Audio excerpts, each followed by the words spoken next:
Imagine this. You're just trying to have a nice, simple day with your daughter. Pick her up from school, treat her to some McDonald's, no big deal. But sometimes, those ordinary moments take a turn for the worse when you least expect it. It was supposed to be just another routine afternoon when a mother took her 4-year-old daughter to McDonald's after school.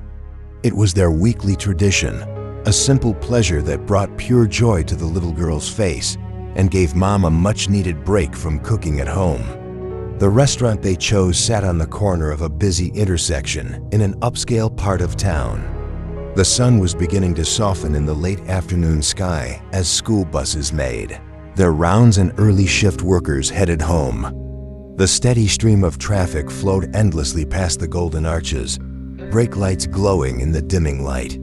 Everything seemed perfectly normal, just another Wednesday at one of the busiest McDonald's in the area.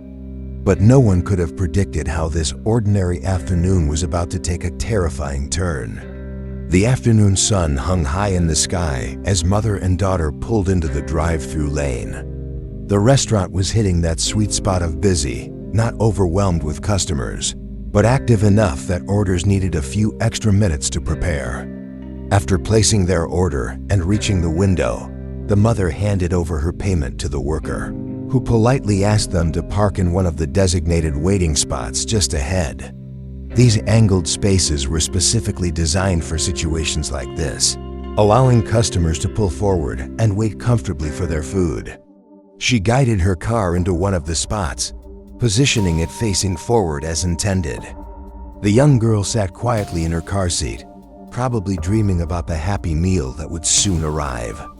The scene was perfectly ordinary. Other cars rolled through the drive-through behind them. The restaurant's windows reflected the bright afternoon light, and occasional shadows of passing vehicles swept across their windshield. Neither mother nor daughter had any reason to suspect that these mundane moments of waiting for their lunch were about to transform into something far more sinister. The mother would later reflect on the chilling irony of that moment. She had always been cautious, making it a habit to back into parking spaces for quick escapes, a precaution that seemed almost paranoid until that very day. But this one time, following the angled design of the drive-through spots, she had pulled in forward. That's when she noticed something that made her heart skip a beat. A car suddenly appeared, pulling in directly beside them. There was something immediately wrong about this. These spots were clearly marked for drive-through, customers awaiting their orders, yet this vehicle had come straight from the street. 2 men occupied the car, and what happened next seemed to unfold in slow motion. The passenger emerged, casually walking around to the back door of her car, right where her 4-year-old daughter sat strapped in her car seat. The sound of her door handle being pulled once, twice, echoed through the car like gunshots. The man was actually trying to open the door.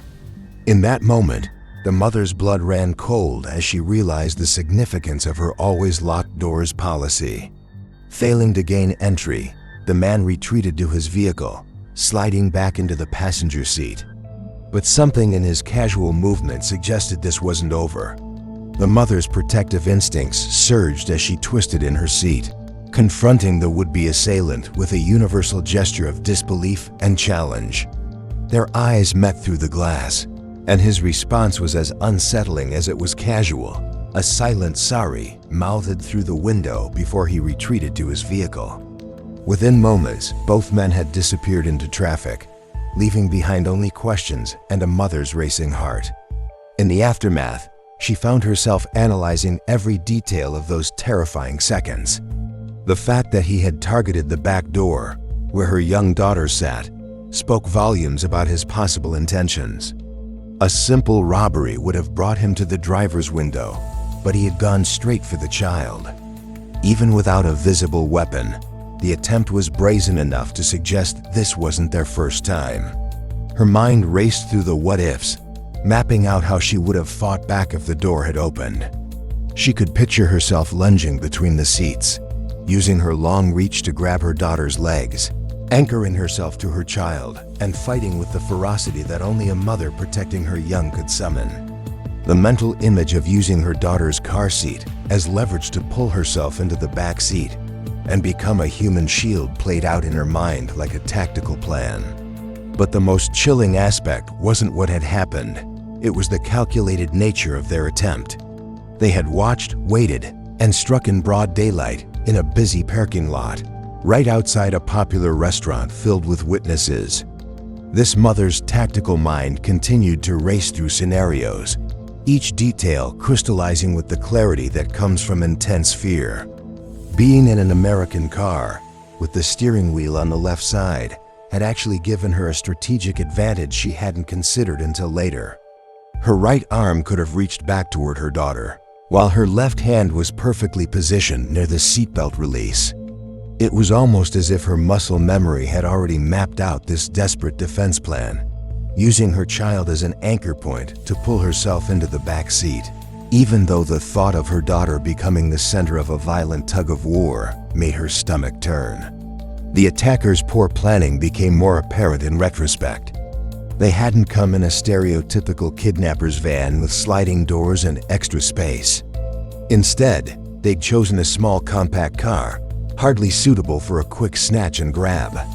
The driver had remained behind the wheel, but their hasty escape plan was flawed from the start. They'd pulled in forward, forcing themselves to back out and shift gears before they could flee. It was almost amateur hour, except there was nothing amusing about their intentions. The more she thought about it, the more questions surfaced. What exactly had they expected to accomplish? How many times had they tried this before? And most disturbingly, how many times had they succeeded? Looking back, she felt grateful for her vehicle's automatic locking feature, a safety net that had been in place before she even realized how crucial it would become. That day had transformed her habits from simple peculiarities into vital security measures. Now, years later, whenever she watches her fuel gauge hover near full, she doesn't see it as excessive anymore. In her mind, that extra fuel represents precious minutes of pursuit if needed, a full tank of insurance against the unthinkable. Every time she hears her doors lock, every time she tops off her gas tank, she's reminded of that sunny afternoon at McDonald's when two strangers tested her door handle and changed her perspective on safety forever. Because she had learned firsthand that danger doesn't wait for darkness to fall. Sometimes it pulls up next to you in broad daylight, while your child sits safely in their car seat, waiting for nothing more than a happy meal.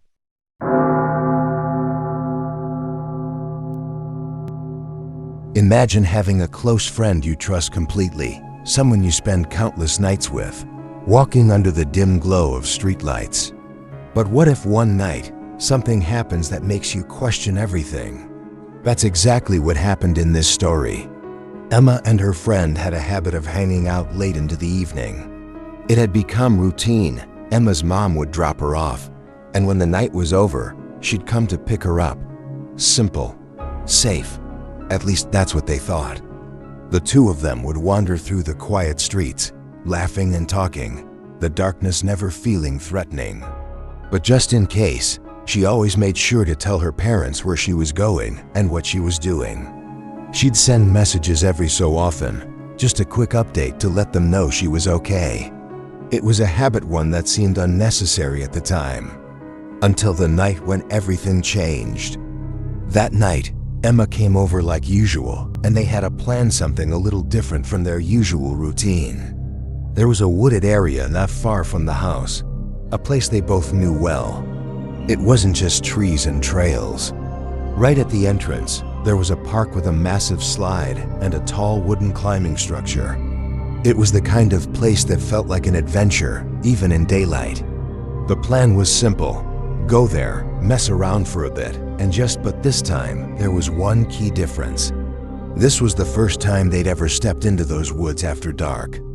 They reached the park, their phone flashlights cutting through the darkness as music blasted from the speaker.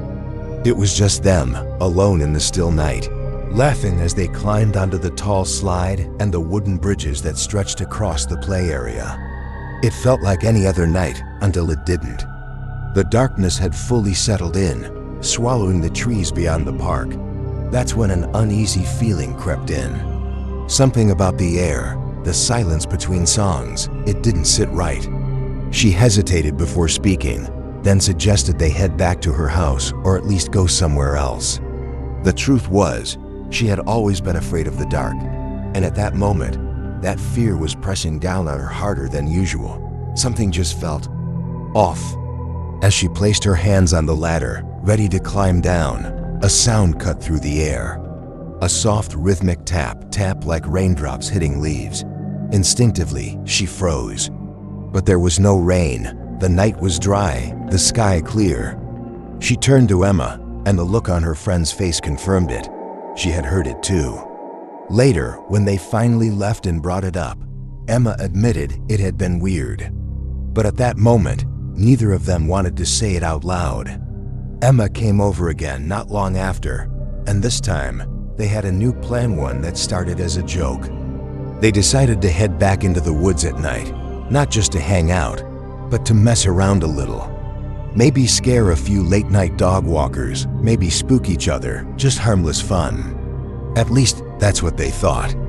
They entered the woods again that night, but this time, they took a different route. Instead of heading toward the familiar park, they ventured deep into the opposite side far away from where they had been before. The park was a distant memory now, swallowed by the trees as they followed a long, winding path into the unknown. A proper flashlight in hand, they walked and talked, joking around as they always did. The conversation drifted to school, to the usual drama within their friend group, the kind of things that felt important at the time. The air was cool, the night silent, apart from their voices and the occasional crunch of leaves beneath their feet. 15, maybe 20 minutes in, they veered off the main path, stepping into a clearing surrounded by trees on all sides. It felt different here, quieter, almost too still.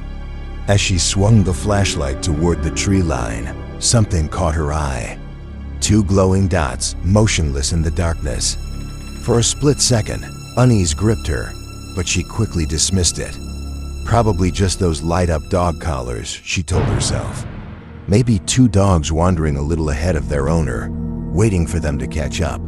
It made sense. At least she wanted it to. They kept moving, picking up the pace as they walked. Somehow, in just about 15 minutes, they had crossed the entire forest way faster than they should have. The distance they had covered didn't make sense, but neither of them acknowledged it. Not yet. Now they were back on the side of the woods where the park was, closer to the main exit. The familiar surroundings should have been comforting, but instead, something felt off. There was a bench near the field, a spot they had claimed as their own, a place they always ended up when they came here. The field itself was open, but beyond it, the trees loomed, stretching into the forest like a dark wall. Emma sat down like usual, and she stood nearby, idly sweeping the flashlight around. Just scanning, nothing out of the ordinary, until something made her stop cold. Behind a tree, half hidden in the shadows, was a small black figure. It wasn't moving, just standing there, as if it were watching them. Her stomach dropped. She kept her voice low, steady, not wanting to panic Emma. "We need to get on the other side of this field, now." Emma must have seen the urgency in her face because she didn't question it. The moment she got up, she turned, and without another word, she jogged across the field toward the tree line on the other side. Emma followed close behind. Once they were out of sight, she explained what she had seen. The reaction was instant. Emma started to freak out, her voice tense, her breathing quick. There was no point in staying, no reason to try to rationalize it. She suggested the only thing that made sense. They needed to leave, now. They turned onto a path she knew well, one that would lead them to an exit. She had walked this way before, plenty of times. It was familiar, but tonight, something about it felt different. As they walked, she kept turning, flashing the light behind them, scanning the trees. The path just making sure they were alone. It was supposed to be reassuring. It was supposed to help. How she wished she hadn't looked. The fifth time she swung the light behind them, her breath caught in her throat. She stopped walking. Emma, sensing something was wrong, halted too. Her voice was uncertain. "Hey," but she couldn't answer. She could only stare. Two pairs of glowing eyes reflected in the light, unmoving, watching. But there was something deeply wrong. There were no bodies. No shape, just eyes floating in the darkness, staring straight at them. Her hands tightened around the flashlight. She zoomed the beam in, focusing directly on them. The trees, the path, everything else caught the light. But the thing those eyes belonged to, it absorbed it, as if it wasn't really there at all. Just empty blackness, just eyes. Now for anyone thinking, "Oh, it's just an animal, maybe a fox or a dog." Here's the thing, this was Britain. Foxes here don't act like that. They're skittish, always running from people, from noise, from the slightest movement. And a dog? That would mean there had to be an owner nearby. But there wasn't. She called out, more than once, her voice cutting through the silence. "Hello? Nothing. Anyone there?" No response. "Is this your dog?" Not a sound. No rustling, no footsteps, no distant voice answering back. Just the weight of the silence pressing down on them. And those eyes, still watching. Emma didn't wait. Terror had already taken over, and she started walking away fast, desperate to leave. But she couldn't move. Not yet. She was frozen, locked in place, unable to turn away from those eyes. Then something in her finally snapped. She tore her gaze away, spun around, and ran. Emma was already ahead, and she caught up fast, their footsteps pounding against the ground as they sprinted across the field, not stopping until they had left the woods behind. Only once they were on the road, breathing hard, did she glance at Emma, and that's when it hit her. Those glowing eyes, the ones they had first seen deep in the woods, had followed them, across the entire forest. They weren't supposed to be there. Not on this side, not here. She hasn't been back to those woods since. The thought alone is enough to send a chill down her spine. Some things, once seen, can't be forgotten. And whatever was watching them that night, she hopes she never sees it again.